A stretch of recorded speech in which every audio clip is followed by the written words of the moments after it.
앞에 보시는 것처럼 제목이 의열 독립운동과 대구지사들입니다. 여기 지사는 이제 독립지사예요. 앞에 독립이 있으니까 이제 중복된다고 뺀 건데, 의열 독립운동, 우리나라 전체의 의열 독립운동과 그와 관계되는 대구의 독립운동가들, 이렇게 이해하시면 되겠고, 빨간색이 다르죠. 원래 여러분들은 보니까 학생들 같은데, 학문의 핵심이 이것과 이것이 같은가 다른가, 다르면 어떻게 다르고 얼마나 다르냐, 이게 학문의 기본이잖아요. 지금 빨간색, 나머지는 대략 까만색인데 요거만 빨간색인 것은 이제 이걸 만든 제가 무슨 특별한 다른 할 말이 있어서 이렇게 색깔을 다르게 했다라는 걸 짐작할 수 있죠. 여기 있는 사진들은 전부 대구의 많은 독립운동가들 중에 비교적 대표적인 인물로 볼 수 있는 그런 분들이에요. 여성도 여기 계시죠. 요분. 그 다음에 요런 분은 보면은 이 학생 사진이잖아요. 요즘 말로 하면 고등학생 사진. 그래서 이 당시에 이 나이 때에 순국했다. 죽었기 때문에 그 뒤 사진이 없으니까 이런 사진이 실린다는 걸 알 수 있고, 아마 여러분이 아는, 이 중에서 확실히 아는 분은 이분은 이육사거든요. 이육사 알 거고, 얼굴 자체가 아마 많이 알려져 있죠, 이육사는. 요분 또 상당히 알려져 있는데 얼굴은 이육사만큼은 안 알려졌는데 이상화예요. 이상화. 다른 분은 아마 잘 모를 겁니다. 여기 두 분은 생존해 계시는, 지금 또 살아 계시는 독립운동가들이에요. 이거는 우리나라 의열 독립운동은 40년이 돼요. 40년. 언제부터 언제까지로 보냐 하면 1905년 을사늑약부터, 그러니까 나라가 법적으로는 안 망했지만 정치적으로는 실제로 망한 상태인 1905년부터 우리나라 사람들이 친일파나 일본의 고위 관리들을 죽이거나 다치게 하는 사건이 일어나요. 그래서 1905년부터 1940년, 45년 해방될 때까지 하면 40년이죠. 보통 식민지, 일제강점기는 35년이라고 하는데 의열 독립운동은 그 전부터 시작됐기 때문에 40년사를 가지는 걸로 보는데, 이건 다 제가 쓴 소설책이에요. 장편 소설. 그래서 1910년대에는 광복회라는 단체가 의열 독립운동의 중심 역할을 했고, 1920년대에는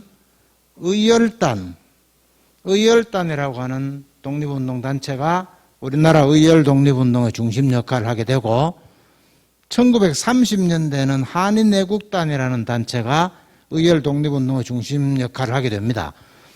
의열단이라는 단체 이름이 제일 많이 알려져 있고, 김원봉하고 뭐 이래 나오는, 그 다음에 광복회는 박상진 선생 등 의열단의 전신쯤 되는 단체인데, 한인애국단은 사람들이 이름은 잘 몰라요. 단체 이름은 잘 몰라요. 근데 사람 이름 되면 알아요. 윤봉길 들어봤죠? 이분은 이봉창이에요. 이봉창. 사람은 유명하죠. 단체는 안 유명한데. 어쨌든 10년대, 20년대, 30년대의 의열 독립운동을 대표하는 세 단체를 각각 제가 장편 소설로 써서 3부작을 완성했다. 이 얘기는 왜 하고 있느냐 하면, 오늘은 학생들만 몇지 있어서 그런데, 이제 보통 때 이제 꽉 차 있잖아요. 그러면 여러분이 학교 가면 이제 교수가 저 사람이 실력이 있느냐라거나 인격이 괜찮으냐라고 평가가 되면 배울 마음이 생기고, 실력도 없고 인격도 아주 시원찮으면 배울 마음이 안 생기잖아요. 그래서 이제 가르치는 사람의 권위인데, 이 분야에 내가 상당히 권위가 있으니까 지금부터 내가 하는 말을 믿고 잘 들으라, 이런 뜻입니다. 여러분 중에 혹시 나중에 교수가 되거나 교사가 되면 이제 자기 분야의 뭐 저서라거나 논문이나 작품, 뭐 실적 이런 걸 쌓아서 그 배우는 학생이나 제자들한테 내가 이런 사람이다, 그러니까 나를 믿고 따르라 할 정도가 돼야 되겠죠. 그걸 지금 강의하는 나의 이 수준, 여러분이 들을 만하다 이 얘기하는 거지 내 자랑하기 위해서 하는 게 아니에요. 오해하지 마시도록. 자, 본론으로 들어갑니다. 자, 아까 의열 빨간 글씨 해놨잖아요. 의열을 설명합니다. 의는 이제 한자는 요새 잘 몰라, 젊은 사람들이 잘 몰라 그런데 이 오를 의자죠. 의, 여기도 의자가 있죠. 의는 옳다는 뜻이고, 열은 열 있죠. 열려 하는 말 들어봤죠. 열려. 요새는 안 쓰는 말이지만 열은 뜨겁다 하죠. 맹렬하다 뜻이에요. 그래서 의열에는 옳은 일을 위해서 자기의 인생을 뜨겁게 살았다, 대충 이런 뜻이 들어있는데, 어떤 경우에는 의사라고 하고 어떤 경우는 열사라고 그래요. 그러니까 의열사 하는 말은 없고, 어떤 분은 의사이거나 어떤 분은 열사예요. 대충 뭉쳐가지고는 지사라고 그러죠. 독립지사. 뜻지자 써서 뜻이 곧고 그 뜻을 실행한 사람이 지사인데, 애국지사. 들었죠? 의사의 경우에는 무기를 들고 싸우는 경우예요. 총이죠. 권총. 안중근이 이토 히로부미를 쏴 죽일 때 썼던 권총의 모델이에요. 실물은 제가 볼 수 없고 그 모델 사진을 어디서 찍어본 거예요. 그러니까 안중근 의사나 이런 사람처럼 총 쏴가지고 나쁜 놈 죽이고 이렇게 독립운동을 하면 의사가 되고, 자기는 무기 들고 막 적을 죽이고 이러진 않았지만 싸우다가 결국 죽는 경우, 그러니까 나는 저 사람을 죽일 생각이 없는데 저 놈들한테 내가 나라의 독립을 위해 싸우다가 내가 죽었단 말이에요. 그런 경우에는 열사가 돼요. 그러니까 사는 같은 사죠. 사는 같은 사인데 내가 저놈을 죽일 생각을 가지고 무기를 들고 싸우고 했는 사람은 의사고, 나는 저놈을 죽일 생각은 없고 그냥 독립운동을 하긴 했지만 저놈을 죽일 생각은 없었는데 내가 죽었어. 맞아가지고 저놈들한테. 그래 되면 열사예요. 대표가 누굽니까?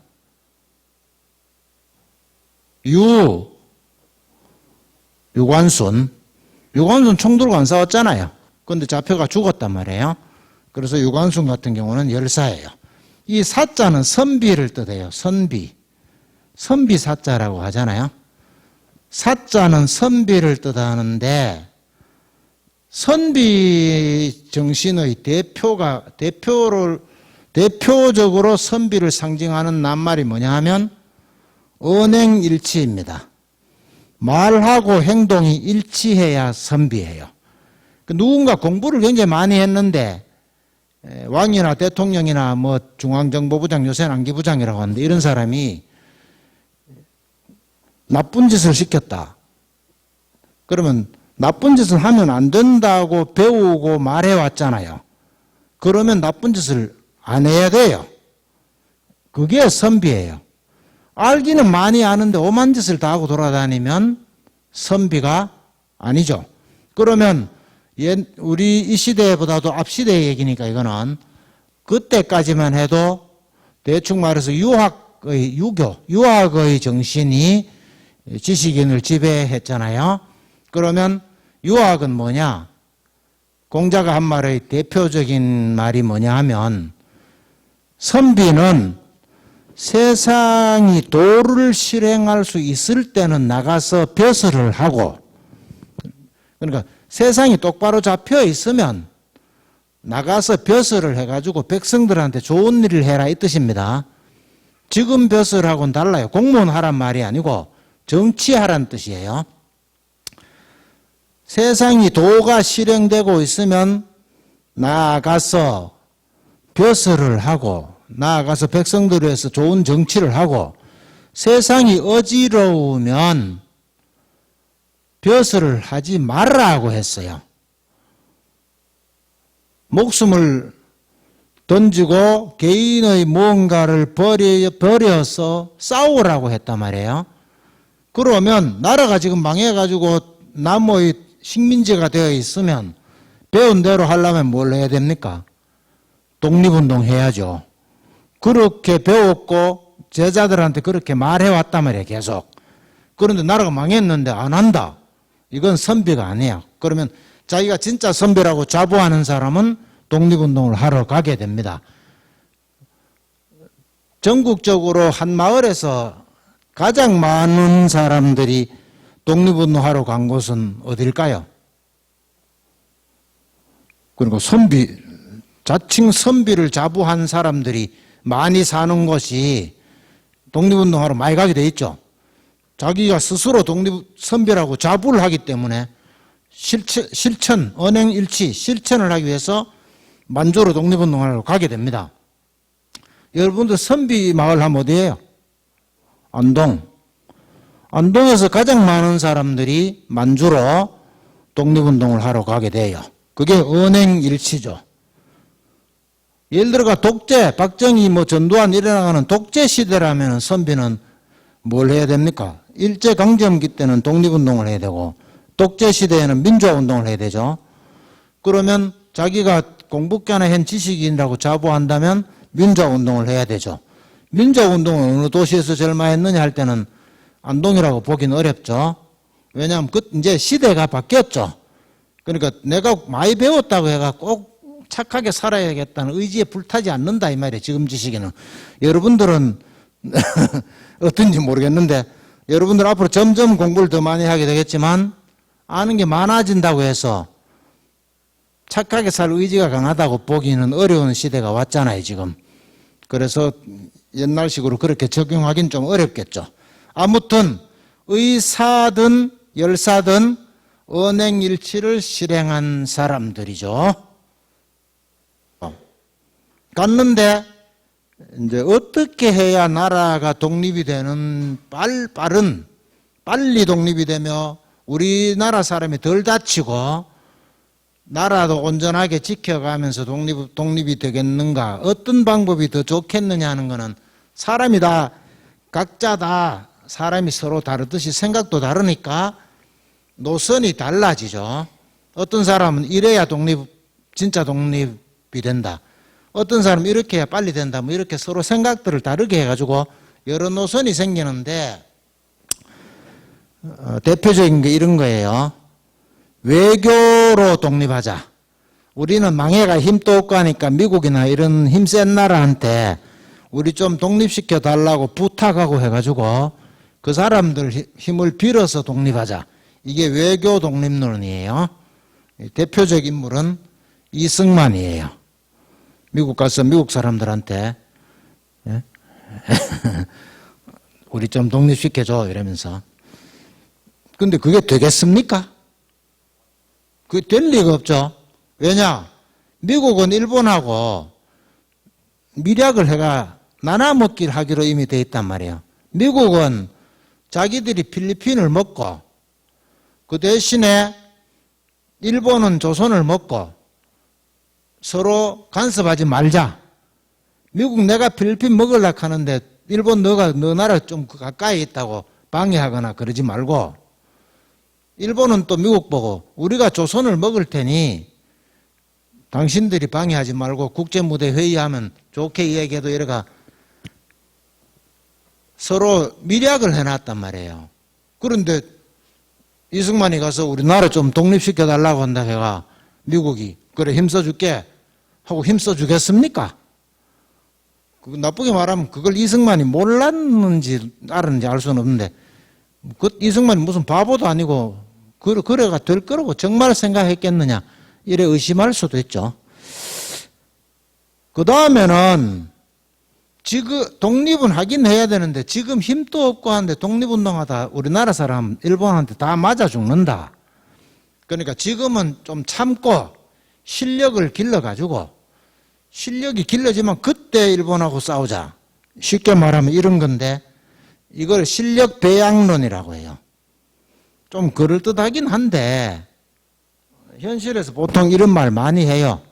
학생들이 요새는 뭐 민주화가 됐기 때문에 길에 가서 막 경찰이나 군인하고 싸우지 않지만 우리 때는 뭐 연일 그렇게 싸우고 하다가 어떤 학생이 죽기도 하고 뭐 잡혀가고 막 그런 시대였는데 교수들한테 많이 들은 말이 학생들이 아무 힘도 없고 한데 학생들이 나선다고 되나 다치기만 하지. 나중에 힘을 길러가지고 출세해서 그때 가서 직접 민주화에 힘을 보태라 이런 얘기를 많이 들었어요. 근데 식민지 시대에 우리가 실력을 길러가지고 일본하고 맞싸울 정도까지 실력을 만약 길러서 싸우고 이기면 좋은데 일본이 가만히 놔두겠습니까? 저 조선 사람들이 실력을 자꾸 기르고 있고 막 무기도 생산해가 창고에 재가고 재놓고 점점 군사도 막 느리고 있는데 일본이 그걸 보고 가만히 놔두겠어요? 그래서 이론은 좋은데 실현 가능성이 없다 이렇게 비판을 받기도 했는데 그래서 생기는 게 뭐 힘이 있든 없든 일단 싸우자. 전쟁을 해서 싸우자. 군사도 자꾸 기르고 국내에서는 불가능하니까 만주에서 요즘 말로 하면 사관학교 같은 걸 차려놓고 실제 차렸어요. 신흥무관학교 등. 그게 제일 유명한 데고 많이 있었어요. 그래서 거기에서 군사훈련도 시키고 해가 군사도 계속 양성을 해가면서 일본군하고 계속 싸워서 전쟁을 해가 이겨야 독립이 된다. 그냥 적당히 해가는 안 되고 나라 대 나라로 전쟁해가지고 이겨야 독립이 된다. 요게 군사전쟁론이에요. 근데 나라도 망했고 국내에서도 못하고 자금도 모자라고 사람도 모자라고 등 약간 이상론이죠. 그러니까 청산리 전투 같은 데서 이기기는 이기는데 그걸 계속 이겨야 독립이 되는데 한두 번 이기고 더 이상 이길 수가 없단 말이에요. 돈도 없고 무기도 없고 사람도 없고. 그래서 좋은데 생각은 좋은데 현실에서 잘 안 되기 때문에 그때 뭐가 생기느냐. 전쟁을 할 정도의 군사가 없으니까 소수의 사람이 대표적인 악질들을 죽여가지고 저놈들이 겁이 나서 조선 총독 같은 제일 높은 게 조선 총독 밑으로 내려가면 요즘 말로 하면 경찰서장이 다 일본 놈이니까 이런 놈들을 계속 죽이면 일본 놈 중에 조선 총독이나 한국의 경찰서장으로 부임할 사람이 없어질 거 아니냐. 대구 와서 경찰서장 하는 것보다 일본에서 경찰서장 하는 게 낫잖아요. 그리고 저 가면 죽을 위험도 있는데 안 올 거 아니냐. 그러니까 계속 죽여야 된다. 라는 생각을 하게 돼요. 그리고 실제로 그렇게 해요. 그게 이제 의열투쟁론입니다. 군사전쟁이 이상적이다. 좀 현실에서 잘 안 된다고 판단이 들어서 사람도 적고 무기도 적고 돈도 없고 하니까 소수가 나서서 나쁜 놈들을 죽여서 독립의 기반을 만들자. 밑에 여기 제가 희미하게 써놨어요. 보입니까? 왜 이러느냐? 왜 이렇게 싸우고 죽이고 해야 되느냐? 나쁜 놈을 계속. 그러지 않으면 이제 끝났다. 우리나라는 독립될 가능성이 없다라고 생각하면 우리나라 국민이 전부 뭐가 되느냐면 친일파가 돼요. 독립이 안 되겠다고 판단하면 친일파가 돼요. 1940년대에 들어가서 친일파가 된 사람이 굉장히 많아요. 우리나라에서 유명한 사람들 중에 멀쩡하던 사람이 40년대 들어가 친일파 된 경우가 굉장히 많아요. 이름은 거론하지 않겠습니다. 혹시 여러분들의 뭐 정조 할아버지도 나올 수 있고 이렇기 때문에. 그래서 이 사람들이 몇 년 지나가 해방이 돼가지고 다 잡혀 들어갔는데 일단 왜 친일했느냐 하니까 일본이 망할 줄 몰랐다. 이거에 전부 다 대답이. 일본이 계속 이길 줄 알았다. 일본이 막 진주만 폭격하고 이래 되니까 미국보다도 세 보이거든요. 이제 일본 세상이다, 온 세상이. 이렇게 판단해가지고 친일파가 되는 겁니다. 그러니까 희망이 있어 보여야 우리나라 민중이 독립운동을 지원한다는 거죠. 그럼 그 희망이 뭐냐? 일본 높은 놈들, 친일파 거물들이 독립운동한 사람들한테 맞아 죽는 꼴을 보여줘야 우리 조선 민중이 우리 민족이 아직도 안 죽었구나. 계속 저러면 독립되겠구나. 라고 희망을 가지게 되고 말하면 독립운동 자금도 내고 이렇게 된다는 거죠. 희망이 없으면 밑에 여기에 희미한 글자가 희망이 없다고 판단이 되면 배신자가 생긴다. 지금도 마찬가지요. 사회에도 마찬가지. 사회 생활에도 뭐 같이 모여가 뭘 하다가 잘 될 것 같으면 전부 다 그부터가 잘하고 있는데 안 될 것 같으면 제일 약속 빠른 놈이 먼저 배신을 해요. 그런 경험 없어요? 조그만 아들도 그래요. 아들도. 초등학생들도 저끼리 놀다가 안 되겠다 싶으면 한 놈이 배신하는 거 생겨요. 인간 사회죠. 그래서 죽일 대상을 정합니다. 임시정부에서도 그렇고 대한민국 임시정부, 김구 알죠? 김구로 대표되는 정부를 보통 줄여서 임시정부라고 하는데 공식 명칭은 대한민국 임시정부예요. 줄여서 임시정부라고 하겠습니다. 임시정부에서도 이런 걸 정했고 의열단, 이건 의열단 거예요. 의열단도 이런 걸 정했어요. 어떤 놈을 죽여야 되느냐. 조선 총독부의 높은 자들, 총독부터 높은 놈들, 군부의 수뇌부, 물론 일본 군부입니다. 이건 우리나라는 나라가 망한 뒤니까.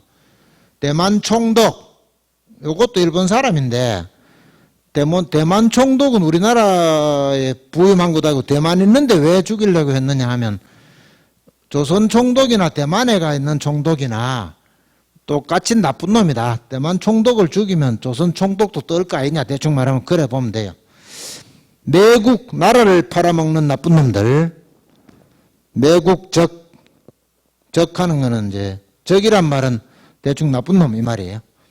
친일파의 거물들, 요거 좀 비슷해 보이지만 이거는 어쨌든 정치적인 친일파고 이건 나라 팔아먹는데 친일파는 아니라도 뭐 이권에 개입하거나 해가지고 철도 부설한다거나 이런 데 빌붙어 가지고 친일은 안 했지만 그 이익이 뭐 미국이나 러시아나 딴 데 가도록 한다거나 이래가 나라에 해 끼친 놈 대충 그래 보시면 되겠고 그 다음에 적탐하는 거는 뭐 대충 말하면 뭐 간첩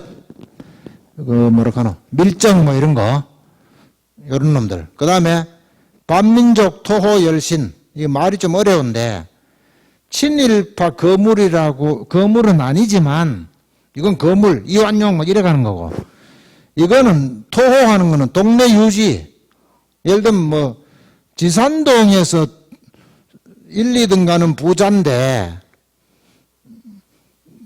친일 행위를 하고 있다. 이쯤 되면 친일파 거둔 아니잖아요. 그렇지만 이런 놈도 죽여야 된다. 왜냐? 동네 사람들은 이완용은 누군지 모르잖아요. 자기 옆에 안 있으니까. 이완용은 이름이 워낙 유명하니까 그렇지. 이완용이 아니라 이지용만 돼도 모르잖아요. 그 이지용 죽었다 해도 실감이 안 나는데 자기가 얼굴 본 적 있는 수성구에서 제일 친일파 전에 한번 봤는데 그게 맞아 죽었다 이러면 실감이 나잖아. 그래서 동네에서 나쁜 짓 한 놈도 죽여야 된다. 그래가 7 종류, 죽여도 좋은 놈 이 말입니다. 그 다음에 5곳을 파괴해야 돼요. 5곳. 총독부를 파괴해야 되고 정치적으로 본부니까. 그 다음에 우리나라의 돈과 땅을 뺏어가는 본부가 동양척식주식회사죠. 그러니까 이건 정치적, 이거는 경제적, 이거는 매일 신보하는 거는 그 당시에 일본이 우리나라에 와서 발행하던 신문이에요. 지금은 텔레비전도 있고 뭐 그 외에 여러 온갖 수단이 있기 때문에 신문이 영향력이 옛날 같지 않지만 이 당시는 신문밖에 없었잖아요. 그러니까 신문이 여론을 형성하니까 요거는 일본 놈들이 만들었는 일본어 신문이에요. 한글 신문이 아니고. 근데 어쨌든 요걸 부숴야 된다. 그 다음에 총독부의 일선 앞잡아가 경찰서니까 이 경찰서를 때려 부숴야 된다. 기타 외적의 중요기관, 뭐 대구에 주둔하는 일본군 군부대라거나 이런 것을 부숴야 된다 해서 이런 사람이나 이런 기관을 부수고 죽이고 하기 위해서 소수의 독립지사들이 의열 활동을 하게 됩니다. 근데 제일 처음에는 이제 맞싸울 생각까지 못하고 자결을 해요. 자결. 나라가 망했다. 나는 이 나라에서 상당히 높은 관리인데 나라가 망하는 걸 막기 위해서 아무것도 하질 못했다. 이건 나한테 당장 부끄러운 일이다. 이렇게 해가지고 어떻게 얼굴을 들고 살겠느냐 해서 자결을 해요. 얼핏 생각하면 자결해봐야 독립에 무슨 도움이 되나 싶지만 유명한 사람이 나라가 망했는 걸 부끄럽다고 자결을 하면 그보다 덜 유명한 사람과 보통 사람들이 저런 사람도 나라가 망했다고 죽는데 안구다인 나도 나라가 망했는데 목숨을 바치자 이런 게 사람이 생길 거 아닙니까? 독립군 하러 가는 청년들이 많이 생기는 거예요. 유명한 사람이 그런 의지를 내세우면. 그러면 독립운동하러 갈 정도가 될 수 없는 노인이라거나 또 여성들은 독립운동하러 남자들만큼 많이 못 가지만 많이 갔지만 상대적으로 남자보다 덜 가잖아요. 그럼 난 독립운동하러 가지는 못하지만 돈이라도 내게 때려대가지고 독립군 자금을 댄단 말이에요. 그러니까 왜 죽나 아무것도 아니잖아 이래 생각하면 안 돼요. 내가 죽음으로써 사람들한테 독립의 의지를 불태우자 이런 것이 마음속에 있단 말이죠. 유서에 그런 게 남은 사람도 있고 안 남은 사람도 있지만 그래서 이렇게 이제 순국이라고 그래요. 그래서 단순 자살이 아니고 순국인데 보통 죽는 거는 자결하잖아요. 이런 경우는 자정이라고 그래요. 자정. 스스로 죽었는데 독립운동 차원에서 죽었다 이 말이죠. 그래서 영국에 공사로 가 있던 이한응이라는 분이 영국에서 자결을 해요. 영국 공사인데 나라가 막 을사늑약돼요. 아직 1910년은 아니고 을사늑약이 돼가지고 나라가 외교권이 없어지고 하니까 자기가 공사인데 다른 나라 외교관들이 자기를 푸대접할 거 아닙니까? 니 여 왜 안 나가고 이래야 된다고. 그래서 나라가 망한 데 대해서 내가 아무것도 못하고 여와가 그 당시에 주연공사면 지금 주연공사라고 하는 사람하고 차원이 다르죠. 지금은 영어하고 이런 걸 잘하는 사람이 많지만 이때는 시대가 다르잖아요. 지금부터 115년 전인데 외국 가서 영국 가서 영어로 요즘 말하면 대사보다는 약간 낫죠. 공사니까. 역할을 할 수 있는 사람이고 나이도 30몇 살밖에 안 됐는데 온 세계에 보기가 부끄럽다 해서 영국에서 자결을 했어요.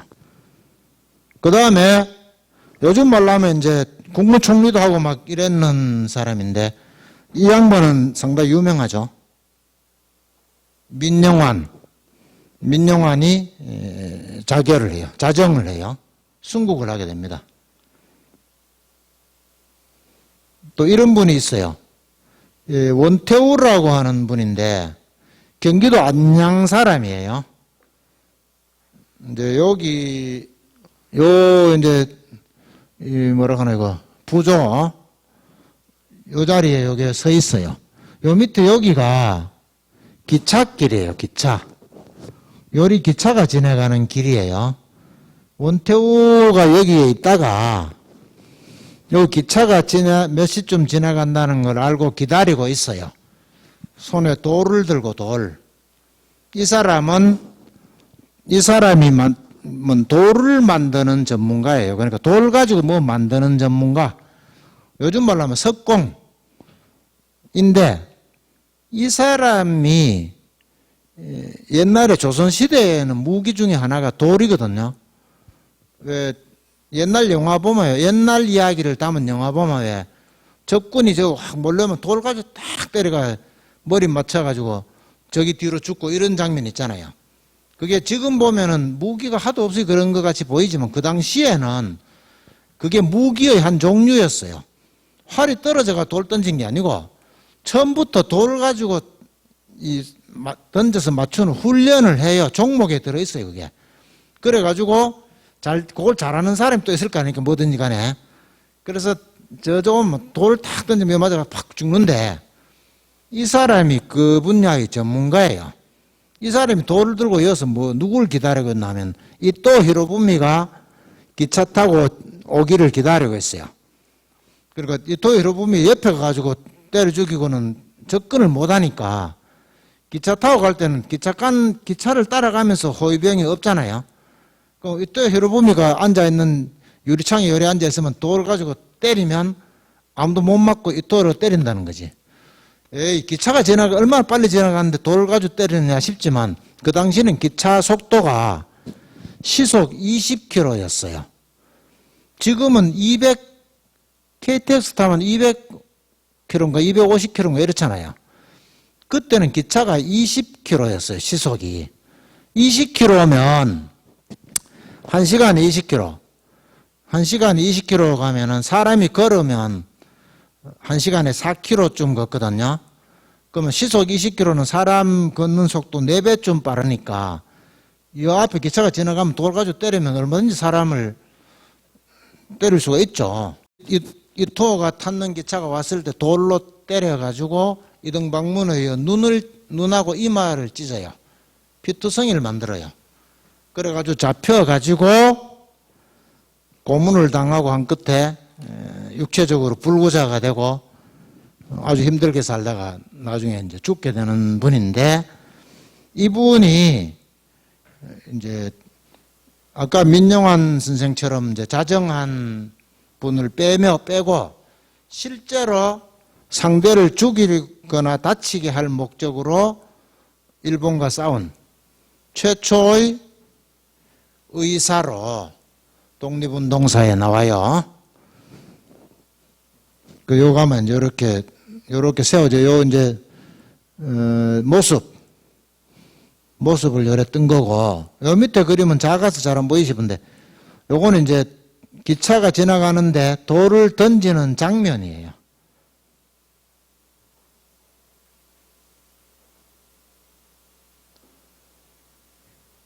그 다음에는 기산도라는 분이 있어요. 기산도라는 분이 있는데 이분은 을사오적 하는 거 들어봤죠? 을사오적, 그러니까 을사늑약 체결할 때 일본의 가장 앞잡이 노릇한 5명의 나쁜 놈, 이 말인데 그 중에 군부 대신 요즘 말로 하면 국방부 장관인 이근택을 죽이기로 마음을 먹고 집으로 들어갑니다. 그 집에 담을 타놓고 들어가요. 근데 이 기산도라는 분은 이근택하고 본래 아는 사이였어요. 그래서 그냥 들어가면 누군지 알잖아요. 주위 사람들도 내 얼굴을 알잖아요. 그래서 여기다가 이제 수염도 붙이고 이제 그때는 이 사람은 이발하고 이제 양복 입고 다녔어요. 그러니까 조선시대 복장을 한 사람이 아니고 그래 가발도 쓰고 긴 거 덮어 쓰고 이래가지고 동지들과 함께 이근택의 집으로 가서 이근택이 집안에 이제 요새는 없지만 옛날에는 부인이 여러 명 있는 사람들이 들어있었잖아요. 그걸 이제 첩이라고 그래요, 첩. 그래서 이 국방부 장관이, 을사오적인 이근택이라고 하는 국방부 장관이, 요즘 말로 군부 대신이 첩하고 같이 방에 있는데 들어가가지고, 들어가니까 이근택하고가 놀랄 거 아닙니까? 그래서 처음엔 놀라가 말도 못했는데, 가만히 보니까 이근택이 그냥 죽을 수는, 칼 들고 들어왔으니까 죽이려고 들어온 거 보니까. 그래서 가만히 있을 수는 없으니까 방 안에 있던 불을 꺼요. 촛불을 꺼요. 전기 쓸 때가 아니니까. 촛불을 끄니까 기산도 등이 안 보여가지고 그냥 칼로 막 찔렀어요. 그러니까 정확하게 못 찔렀죠. 그래서 이근택이가 열 몇 군데를 여기 찔리고 저기 찔리고 했는데 결국 죽진 않아요. 어쨌든 비명소리 막 나고 하니까 그 집안에 있던 하인들하고 막 몰려오는 바람에 기산도하고 등이 이제 잡히진 않고 담을 타놓으면 도망은 쳤는데, 도망을 치느라고 동작이 커지니까 가발하고 수염하고 이런 게 땅에 바닥에 떨어졌어요. 그래서 이근택이 조금 말하면 국방부 장관이란 말이야. 국방부 장관이니까 보통 사람하고 다르잖아요. 그래서 그 정부의 힘을 이용해서, 요즘 말하면 경찰 시켜가지고 이 가발 어디서 만들었는지, 수염 어디서 만들었는지 조사해라 이래 돼가지고 기산도가 맞춰갔다는 게 곧 탄로가 나죠. 그래서 기산도가 잡혀가서, 역시 옛날에 뭐 잡아가면 고문을 해요, 무조건. 그러니까 누구와 같이 이런 작전을 꾸몄느냐 해서 막 두들겨 패고 뭐 물에 집어넣고 뭐 불로 찢이고 막 이래 해요. 이래가 고생 하다가 결국은 풀려나긴 했는데, 풀려난 뒤에 또 이제 국내에서 못하니까 상해 임시정부로 가서 하려고 중국으로 제자들을 데리고 평양 밑에 가면 진남포라는 데가 있어요. 거기까지 갔다가 결국 잡혀서 광주 형무소로 와가지고 또 몇 년 살고 징역을 살고 풀려났는데, 결국 어떻게 되었느냐. 한때 숨어있던 말이에요, 이게. 숨어있던 집이 요거네, 요거. 요 도로고, 요렇게 마을로 들어가면, 요게 마을 길이고, 여기 마을 길이고, 요새 올라가면 여기에요. 그래서 이 마을에 숨어 지내다가 잡혀가요. 그래가지고 다시 잡혀갔다가 결국 풀려났는데, 처음에는 한번 잡혀갈 뻔 할 때 안 잡혀간 거는 이제 일본 경찰들이 와가지고 막 밧줄로 묶었어요. 밧줄로 묶어놓고 이제 끌고 가려고 하는데, 이 동네에 살던 어떤 여성이 나물 왜 밭에 나물 채소 있잖아요. 배추라거나 이런 거. 칼을 들고 이렇게 슬슬 옆으로 지나가니까 일본 경찰이 어디 가느냐 하니까 밭에 나물 베러 간다 하니까 놔뒀어요. 그런데 이 여성이 잽싸게 기산도의 밧줄을 칼로 끊어줘가지고 도망을 쳤지만 나중에 다시 잡혀요. 그 도망친들 뭐 옛날에 말 타고 따라오는데 다친 사람이 도망쳐봐야 얼마가 있어요. 그러니까 결국은 이분이 어떻게 죽었느냐 하면, 요게 이제 아까 그 마을 근처에 가면 요런 비석이 있어요. 요렇게 쓰여 있어요. 유리, 떠돌이 뜻이에요, 떠돌이. 유리, 걸식, 거지 뜻이고, 사는 선비. 이 양반이 죽을 때 한 말이에요. 내가 죽으면 내 무덤 앞에 유리언걸지사, 그러니까 떠돌이 거지 선비라고 비석을 세워다오, 이렇게 유언을 하고 죽었습니다. 그리고 그 나무에 새긴 거니까 나중에 없어졌고, 이렇게 돌비석을 나중에 세우게 되죠. 전라남도 고흥에 가면 있어요. 고흥.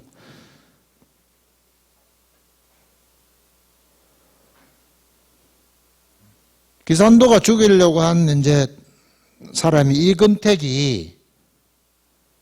이근택 을사오적의 하나라고 했는데, 역사적으로는 이런 견해가 있어요. 그러니까 을사오적이라고 하면 나머지 대신들 있잖아요. 요즘 말하면 장관. 나머지 대신들은 친일파가 아니냐. 그 놈들도 다 똑같은 놈들인데, 을사오적이라고 하면 나머지 대신들은 괜찮은 사람으로 국민들이 오해할 소지가 있다. 그러니까 나머지 두 놈도 다 넣어라. 을사칠적이라고 불러야 한다. 이렇게 보는 견해도 있어요. 그 당시에 이완용 등이 나서서 을사늑약을 가짜로 막 체결할 때 5명이 앞장선 건 사실이지만 나머지 두 놈도 반대하지도 않았고, 나라가 망한 뒤에 친일 행위를 열심히 했기 때문에 이 을사오적보다는 좀 나은 사람인 것처럼 오해시키면 안 된다. 그래서 이것들 다 넣어가지고 을사칠약이라고 해야 된다. 이런 학설도 있어요. 그 다음에 또 이제 을사늑약의 주범들을 죽이려고 한 사람 중에 한 사람이 나철이에요. 나철은 고등학생 때 국사 시간에 들어봤을 겁니다. 대종교 나철 들어봤죠? 그 나철이 역시 을사늑약의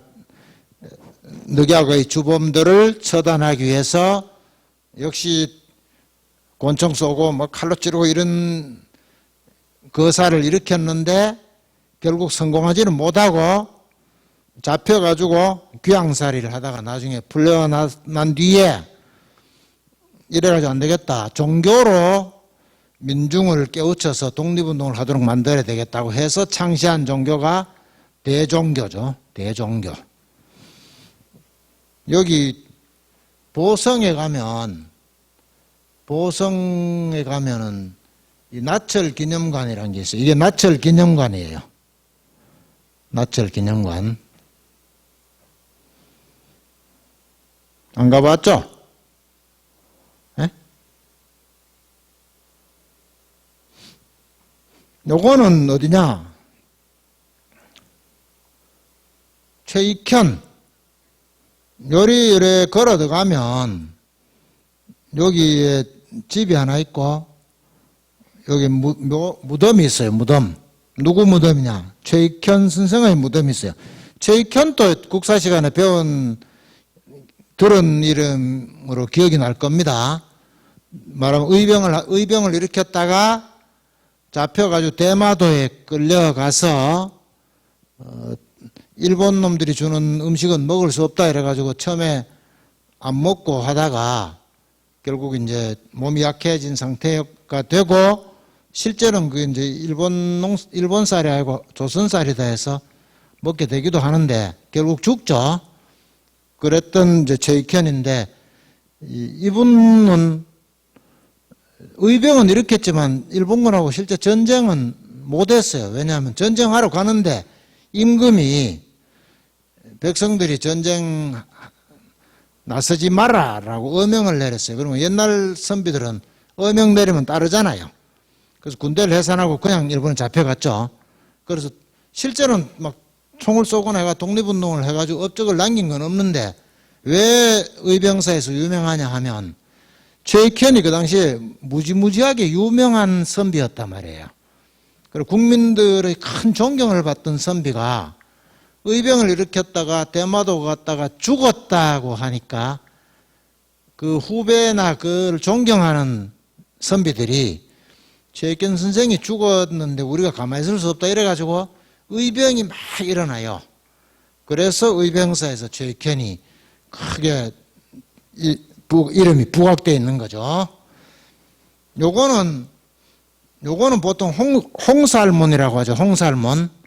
그러니까 요런 게 있으면 이 안에 뭐 누구 제사 지내는 사당이나 무덤이 있다 이래 생각하면 돼요. 혹시 관심이 있으면 길에 가다가 이런 게 있으면 이 안에 뭐 있는가 보다 해가 들어가 보면 뭐 하여튼 옛날에 유명한 뭐 선비나 의병, 임진왜란때 의병이나 뭐 독립지사의 뭔가가 있어요. 이게 있으면. 이걸 홍살문이라고 그래요. 홍살문. 왜 빨간색이냐 하면 우리나라 사람들은 빨간색이 나쁜 걸 물리친다고 생각했어요. 옛날에. 그러니까 음식 중에 빨간 거 있잖아요. 뭐 있어요? 뭐 이걸 먹으면 귀신을 물리친다. 팥죽. 팥죽색이 붉으스름하잖아요. 그날 왜 먹었나? 붉은 음식 팥죽을 먹으면 원래 옛날에 동지 때 먹잖아요. 동지는 옛날에는 설날이었어요. 이걸 먹으면 원래 한 해는 나쁜 귀신이 나한테 못 덤빈다 해서 먹고 또 그 팥죽을 집에 막 뿌려요. 그리고 방바닥에 뿌리진 않지만 장독 이런 데 있잖아요. 그런데 그래서 다 막 갖다 놓고 이래가 뿌리기도 하고 이래가지고 귀신을 물리친다 생각했어요. 그래서 지금도 이제 그런 시설물 앞에는 이렇게 붉은 이게 서 있어요. 그러니까 대충 말하면 나쁜 놈이나 나쁜 귀신은 들어오지 마라 이 말입니다. 그 다음 이준 들어봤죠? 이준 헤이그 특사. 그러니까 우리나라가 억울하게 이렇게 일본에게 당하고 있으니까 세계의 각국의 외교관 여러분 우리를 도와주시오 이거 하러 갔다가 일본이 방해하고 해가지고 안 되죠. 그래서 분사했다. 화가 나서 죽었다 이 말이죠. 화가 나가지고 말하면 심장마비라고 볼 수 있겠죠. 그래 죽은 이준 특사하는 말은 이제 고종이 보냈다 이 말이고 이준 열사라 하잖아요. 그러니까 총 쏘고 안 했기 때문에 열사라고 하죠. 그 다음에 군대 해산 들어봤잖아요. 일본 놈들이 군대를 해산시켜야 이제 우리나라 식민지 만들기가 쉬우니까 군대를 강제로 해산하죠.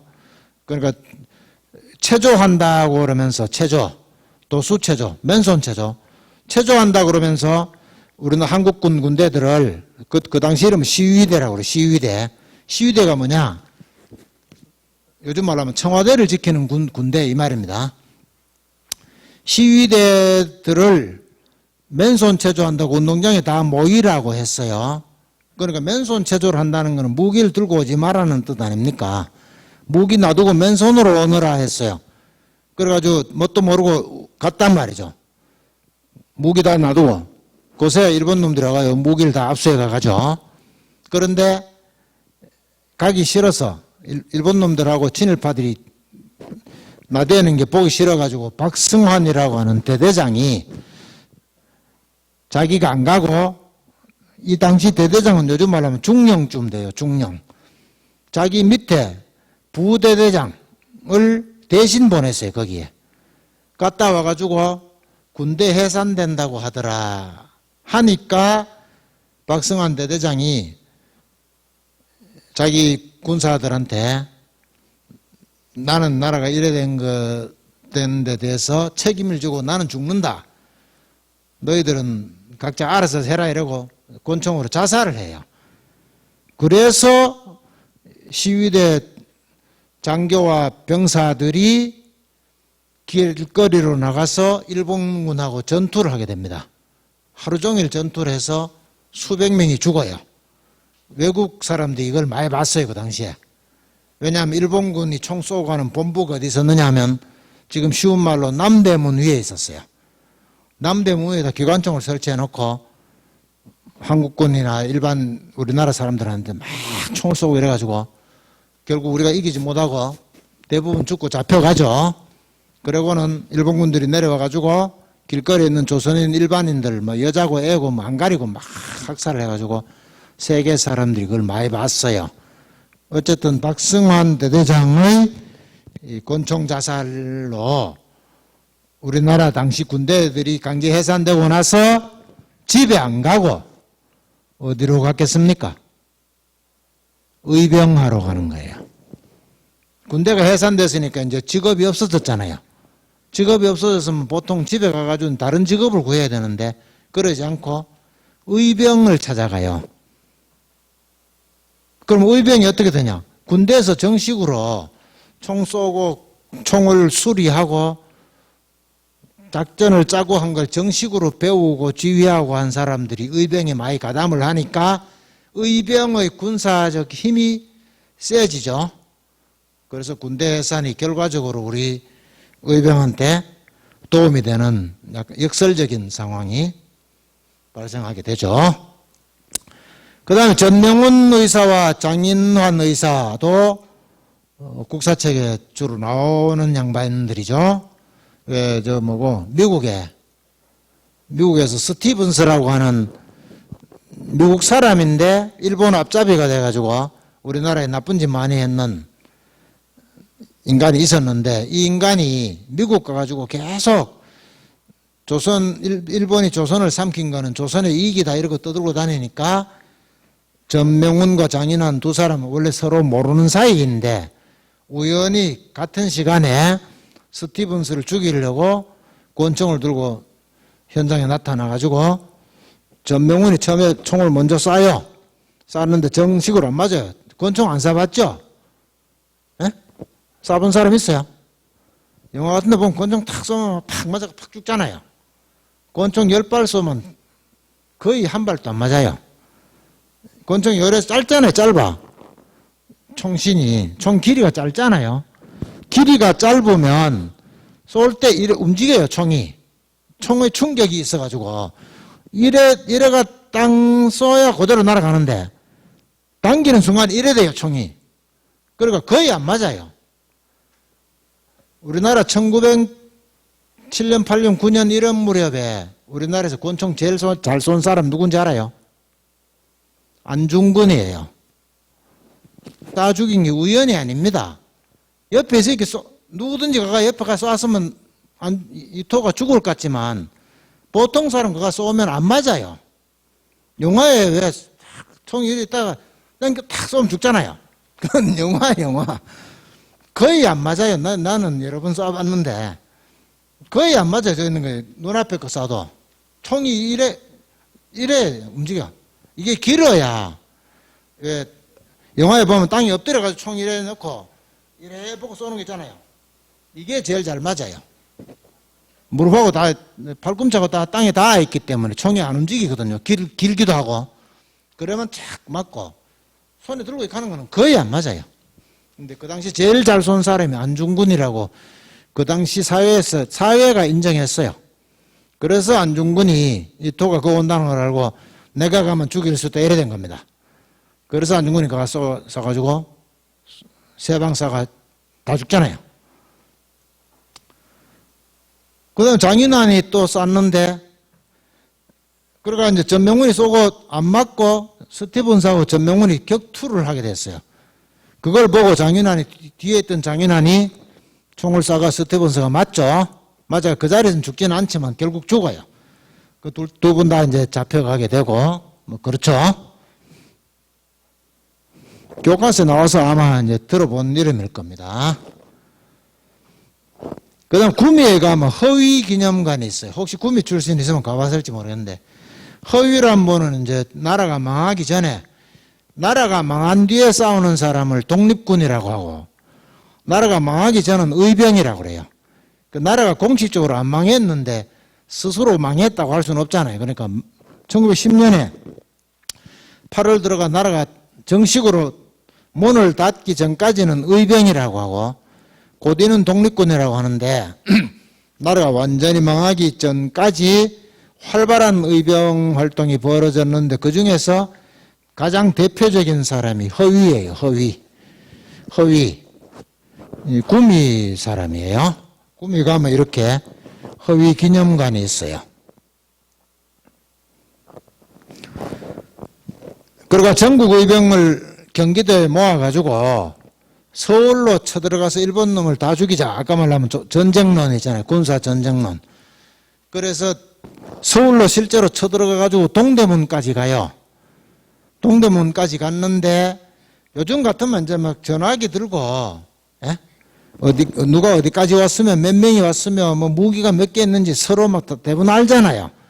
근데 옛날에 뭐 그런 게 어딨어요. 그러니까 뭐, 몇 월 며칠 날 어디 모이라 그랬는데, 늦게 오는 부대도 있고, 뭐, 도로 500명 온다 그러고 50명 온다 도 있고, 사람은 다 왔는데 무기가 별로 없는 데도 있고, 뭐, 어떤 식으로 군대들이, 의병 부대들이 모이고 있는지 연락이 잘 안 되잖아요. 그래서 허위 부대가 선봉 부대로 제일 먼저 동대문에 도착해가지고, 일본군하고 교전, 총을 쏘면서 싸우기 시작했는데, 나머지 의병 부대들이 며칠 지나오고 막 이러면서 허위 의병군이 많이 다치기도 하고 뭐 이래서 결국은 서울하고 싸우다가 물러나요. 그리고 그 뒤로도 계속 경기도에 머무르면서 허위 대장이 일본군하고 계속 싸우다가 어느 날 결국 잡혀서 이제 순국 사형돼요. 서대문 형무소가 지어져 가지고 제일 먼저 사용되는 독립지사예요. 허위 선생. 달성공원에 가면 허위 선생을 기리는 비석이 하나 있어요. 그 다음에 유명한 안중근, 이토를 죽인 안중근. 안중근은 알죠? 이름 다 알죠? 그 다음 이등박문이 이토 히로부미고, 그 다음에 이제 친일파 중에 지금 제일 일반인한테 제일 유명한 게 이완용이잖아요. 이완용을 명동 성당에서 칼로 찔러가지고 죽이지는 못하고 결국 그것 때문에 이완용이 나중에 가면 죽었다고 하는데 그 자리에서 죽인 건 아니고 했던 사람이 이재명이죠. 이재명도 국사책에 아마 대체로 나오지 싶은데, 이재명. 지금 소개하고 있는 분들은 다 앞에 민영환처럼 이준 이런 분들처럼 자정 스스로 죽은 경우를 제외하면 다 지금 의사를 소개하고 있죠. 의사. 무기를 들고 적을 죽이는 전쟁을 한 분들을 소개하고 있습니다. 이제 나라가 망했어요. 이때까지는 아직 안 망했, 안중근 이토를 죽이고 할 때까지는 아직 나라가 문 닫기 전이고, 이제 결국 망했어요. 망하니까 이제 나라가 망하자마자는 독립운동을 못 해요. 왜? 의병 때 많이 죽었고, 싸우다가. 그 다음에 나라를 완전히 삼켰기 때문에, 일본이 이때부터는 조선이 완전히 없는 상태는 있을 때는 그래도 고종이든 뭐 순종이든 우리나라 임금도 있고 또 우리나라 관리도 있고 하니까 100% 자기 마음대로 못했다 치지만 완전히 나라를 접수했으니까 이제 무단 정치를 해요. 그러니까 사람을 잡아놓고 두들겨 패고 뭐 죽이고는 법하고 관계없이 거의 일본이 마음대로 할 수 있는 세상에 왔어요. 그러니까 무단 정치를 하니까 대충 뭐 쉽게 말하면 겁이 나서 싸울 수가 없어요. 전에는 길에 가다 맞아 죽지는 않거든요. 그 전까지는. 근데 식민지가 되고부터는 이제 대충 말해서 뭐 하여튼 일본의 경찰이 지나가다 조선인을 아무 이유 없이 잡아가지고 무제한으로 두들겨 팰 수 있는 권한을 줬어요. 총독이.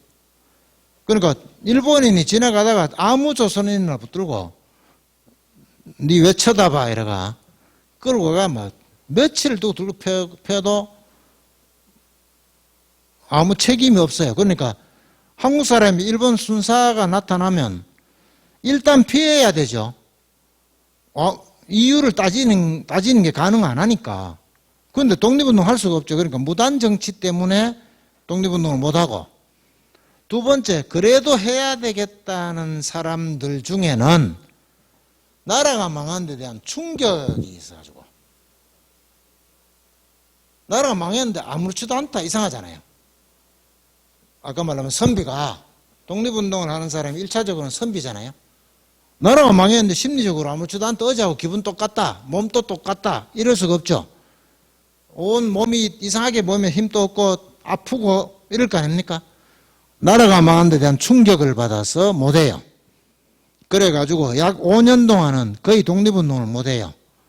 그러다가 1915년 8월 25일, 오늘 26일이죠. 그러니까 어제 나라 전체에 조직원을 둔 규모가 큰 독립운동 단체가 생겼는데 그것의 이름이 광복회예요. 창립대회를 해요. 어디서? 쉬운 말로 달성공원에서. 대구 달성토성, 요즘 흔히 달성공원이라고 하는데 여기에서 광복회가 창립대회를 합니다.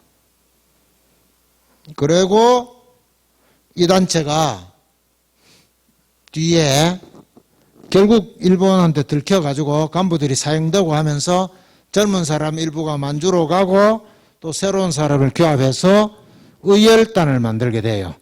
그러니까 광복회 앞은 의병, 1910년대는 광복회, 20년대는 의열단, 이렇게 의열투쟁의 역사가 이어지는 거죠. 광복회는 1910년대 국내 독립운동의 공백을 메우고, 금방 말했죠. 독립운동이 별로 없었는데 이때 독립운동을 했다 이 말이에요. 그 다음에 아까 말한 것처럼 아무도 독립운동을 안 하면 민족 전체가 친일파가 된단 말이에요. 독립될 가망성이 없어 보이니까. 그런데 광복회가 매우 왕성하게 활동을 해서 많은 사람들이 광복회의 활동을 보고 우리도 싸워야 되겠다는 의지가 발생하죠. 그래서 우리도 독립될 수 있다 하는 희망을 사람들이 많이 가지게 됐어요. 이게 모여서 민족 역량이 3.1운동으로 계승될 수 있는 기반을 마련했다. 그러니까 광복회의 의의를 지금 설명하고 있죠. 광복회가 전개한 의열투쟁은 또 20년대 의열투쟁의 선구적 역할을 했다. 그러니까 의열단의 전신이다 이 말입니다. 광복회에는 세 가지. 첫째, 1910년대에 남들이 독립운동 못할 때 독립운동을 해가지고 민족 전체에게 희망을 심어줬다. 둘째, 그 희망이 쌓여서 3.1운동으로 발전했다. 셋째, 광복회가 일본 군대 혹은 친일파와 싸운 것은 20년대 의열단의 기반이 됐다. 그래서 광복회가 매우 중요한 단체다. 알 수 있죠? 어디서 결성됐다고요? 달성공원, 달성토성, 달성공원. 근데 달성공원 하면 여러분들은 광복회가 결성된 독립운동의 성지다 이런 생각은 없고 뭐가 떠오릅니까? 동물원. 달성공원 하면 동물원이 떠오르죠. 이 안에 가면 테니스장도 있어요. 테니스장. 이 국가사적인데 온 세계에 중요 국가사적 안에 동물들이 놀고 사람들이 테니스 치는 나라는 대구 달성공원밖에 없어요. 그러니까 달성공원에서 동물들을 딴 데로 보내고 테니스를 못 치게 해야 돼요. 근데 옛날부터 계속 치고 있어요. 누가 치는지 모르겠는데 여러분들 혹시 집에 가서 여러분의 그 삼촌이나 아버지나 이런 분이 달성공원에서 테니스 치는 분 있으면 그 철수하라고 하세요. 테니스 딴 데도 많잖아요. 꼭 이어서 안 쳐도 되지 않아요? 그렇죠? 그러다가 이 광복회 결성 몇 주년 행사를 우리나라 안에서 계속 안 하다가 처음으로 광복회 결성 103주년 기념식을 재작년에 하고 그 다음 작년에 하고 오늘은 어제도 해서 우리가 독립운동가들을 기리는 정신이 상당히 부족하다는 걸 말해주고 있죠. 광복회를 대한광복회라고 부르기도 해요. 결성 103주년 기념 행사 장면이에요. 저 뒤에 여기 계시는 분이 한 분 저 뒤에 앉아 계시죠? 한번 돌아보세요. 저기 저 뒤에 한번 써보십시오. 만세 한번 하시죠. 만세.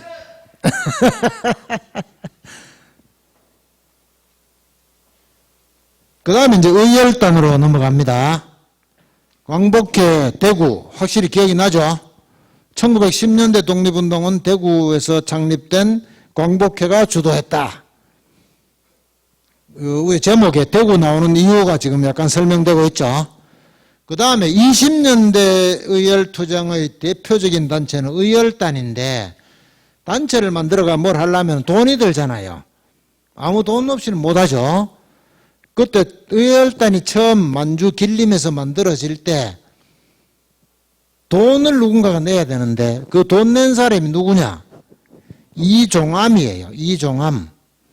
대구 남산동 사람인데 당시에 대구은행 직원이었어요. 앞에 사진을 보세요. 이게 이제 당시의 대구은행이에요. 이종암이 근무한 대구은행. 지금 시내에 있는 대구은행이 아니고 이름은 같아도 은행은 다른 은행이에요. 이종암이 여기에서 근무를 하면서 지금 돈으로 약 10억 원 정도의 돈을 주머니에 넣어가지고 중국으로 망명을 합니다. 그러니까 나쁘게 말하면 은행 돈을 훔쳐가지고 이제 달아난 거죠.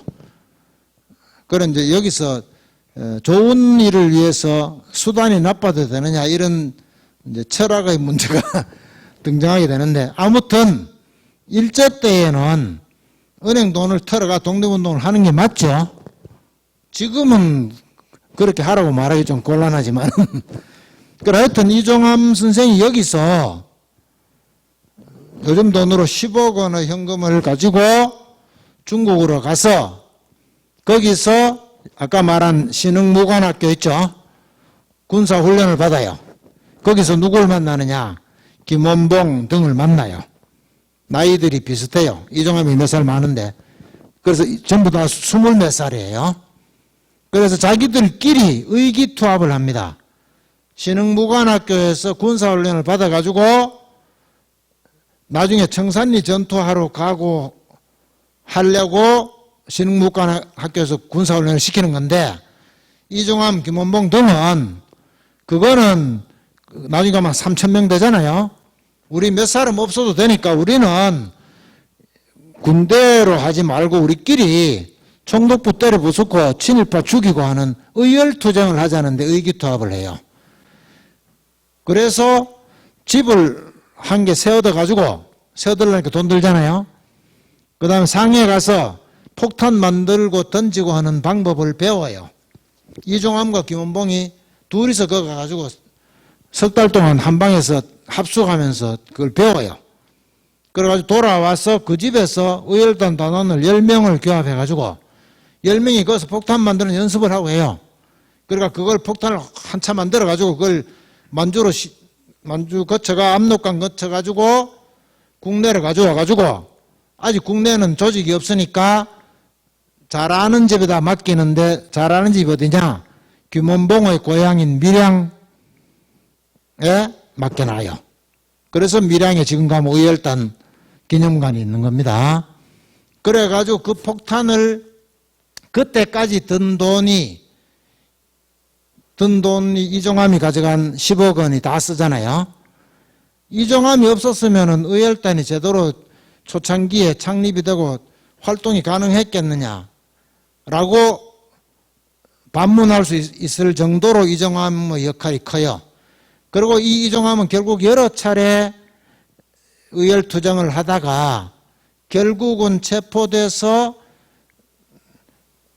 형무소에서 고문을 당해가지고 죽기 직전에 일본 놈들이 가만놔두면 이제 내일 모레 죽으니까 풀어줘가지고 남산동에 와서 10일 만에 죽어요. 그러니까 병으로 죽었다고 보는 게 아니고 고문을 당해서 죽은 순국으로 보는 거죠. 그래서 이종암이 근무했던 남산동에 있는 대구은행 건물인데, 옛날 대구은행 건물인데, 제가 이거 대구 시내 독립운동 유적지의 유적지가 100여 곳 있는데 다 사진은 제가 직접 찍은 겁니다. 다 들어가 봤는데 여기만 못 들어가 봤어요. 왜냐? 이게 지금 목욕탕이에요. 여기 글자점이 맞네요. 목욕탕. 그래서 하러 들어가지 않는 한에는 못 들어가요. 그래서 아직 한 번도 못 들어가 봤는데 하여간 이 건물이 이 독립운동 유적지죠. 중요 유적지. 근데 이 앞에 가면 글자 하나 없어요. 여기 이종합이 독립운동 군자금을 10억 원을 마련한 곳이다 하는 글자 한자 없어요. 대구는 독립운동 유공자, 그 독립유공자라는 말은 독립운동을 한 사람 이 말이 아니고 독립운동을 한 것으로 인정을 받아서 정부로부터 쉽게 말하면 훈장을 받은 사람 이런 뜻입니다. 정부가 인정하는 공식적인 상을 받은 사람이 대구에 현재 159명 있어요. 159명. 그러니까 독립운동을 했다고 유공자로 다 인정을 하는 게 아니고 그건 옛날에 이제 3.1운동 때 3월 10일 같은 경우는 3,000명, 3월 8일은 1,000명 이런 식으로 만세운동을 했단 말이에요. 만주로 와가지고 총 들고 독립운동을 하고 하다가 죽은 사람 또 굉장히 많은데 누가 죽었는지도 도무지 모르는 사람도 굉장히 많아요. 독립운동을 했다고 해서 유공자로 인정이 된 건 아니고 이제 무슨 증거가 다 있어가지고 그러니까 감옥에서 죽었다. 감옥에서 뭐 10년이나 6개월 동안 잡혀 있었다. 이런 기록이 남아 있어야 돼요. 그런 분이 대구에 159명인데 이 숫자만 보면은 이제 다른 도시보다 많은지 적은지 알 수가 없지만 인구를 기준으로 보면 당시 인구, 지금 인구 말고 이때 대구는 지금 대구하고 다릅니다. 지금은 대구가 인구가 250만 명이지만 그래서 서울, 부산, 인천, 대구 이렇게 4대 대도시잖아요. 1945년에 대구가 일본으로부터 해방됐을 때, 우리나라가 해방됐을 때 대구 인구는 숫자마다 다른데 10만에서 20만 사이에 왔다 갔다 해요. 그러니까 10만에서 20만. 그러면 그보다 20년 전이니까 인구가 3, 4만 명 이렇단 말이에요. 그러니까 사람이 몇 명 안 된단 말이죠. 당시 인구를 기준으로 하면은 대구의 159명은 서울보다 1.6배가 많고 부산보다 3배가 많고 인천보다 5배 많아요. 그러니까 대구가 독립유공자가 다른 나머지 대도시보다 훨씬 많단 말이죠. 대구 사람들이 독립운동을 바로 연결하긴 곤란할지 몰라도 많이 했다라고 인정할 수 있는 숫자죠. 그리고 또 하나는 대구에 이제 형무소가 있었는데 우리나라에서 제일 큰 형무소가 서대문 형무소 서울에 있고 지금 또 건물 좀 남아가지고 그게 기념관을 하고 있잖아요. 두 번째 큰 것이 대구 형무소인데 대구 형무소는 남아있는 게 아무것도 없어요. 지금 건물이고 뭐 터고 간에. 근데 대구 형무소에서 순국한 독립유공자가 176명이고 서대문 형무소에 순국한 독립유공자가 175명이에요.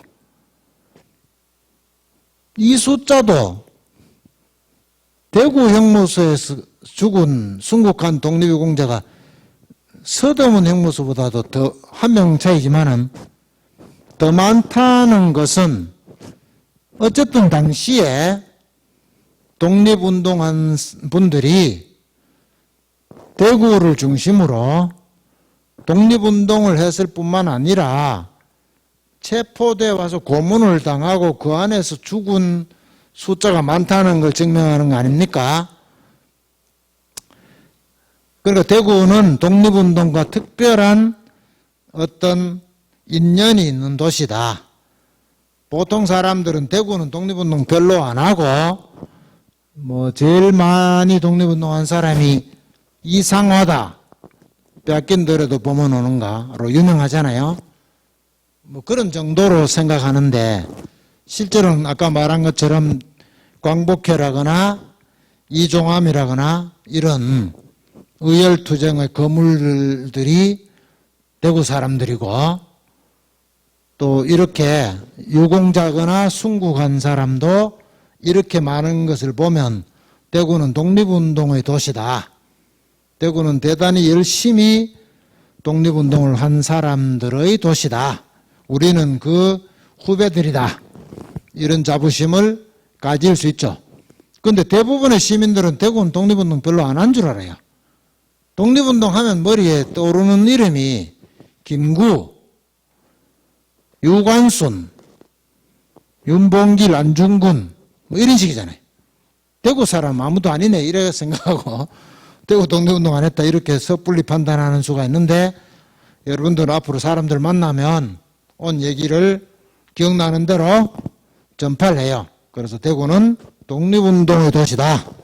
그러니까 별 생각이 없으니까 무슨 일이 벌어지느냐. 여우에 이거 집 다 부숴놨는 집 있죠.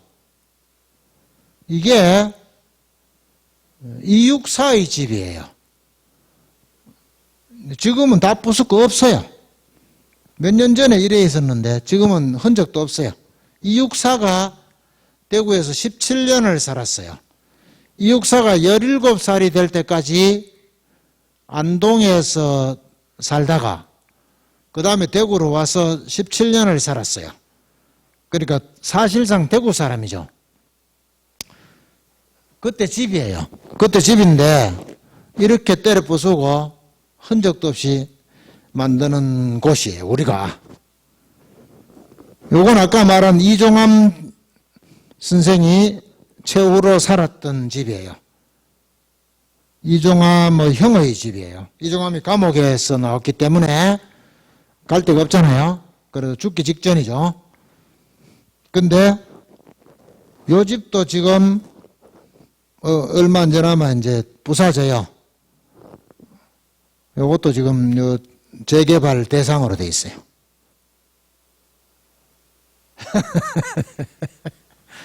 이상으로 우리나라의 40년에 걸친 의열 독립운동과 의열 독립운동에 맹렬히 활동한 대구의 독립지사들을 소개했습니다. 감사합니다.